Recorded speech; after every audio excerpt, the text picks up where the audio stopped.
आता उत्तरेतून ज्या प्रकारे शिवाजी महाराजांकडे कवी कलश हा आश्रयासाठी आला, त्याच प्रकारे संभाजी महाराजांकडे औरंगजेबाचा मुलगा ज्याने बंड पुकारलेला अकबर संभाजी राजांकडे आश्रयात आला. याचीच आश्चर्यजनक बातमी म्हणजे संभाजी राजे आणि तो शहजादा अकबर औरंगजेबाचा मुलगा यांच्या काही साम्य गोष्टी या ज्वलज्वलंतेच्या संभाजी राजा या पुस्तकामध्ये डॉक्टर सदाशिव शिवदे यांनी लिहिलेल्या आहेत. त्या अशा या दोघांचाही जन्म 1657 मधला होता. दोघांनाही मातृसुख मिळालं नाही, तर दोघांनीही पित्याशी संघर्ष करावा लागला. संभाजीराजे दिलेर खानाच्या गोटात जाऊन औरंगजेबाला सामील झाले व हा शहजादा अकबर संभाजी महाराजांना येऊन सामील झाला. अकबर संभाजीराजांकडे आला व त्याने आपल्या पित्यास क्लेश दिल्या.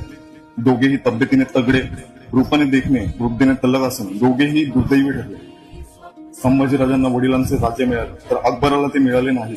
फरक फक्त एवढाच, दोघेही समयस्वरूपी, समवयस्क, समशौकी व दोघांचाही जीवकंठच मित्र कवी कलश या दोघांचा महाशत्रू हा मोहम्मद मुईउद्दीन औरंगजेब हाच होता, अशी माहिती ह्या डॉक्टर सदाशिव शिवदे यांनी आपल्या ज्वलज्वलंतेच्या संभाजी राजाच्या पुस्तकामध्ये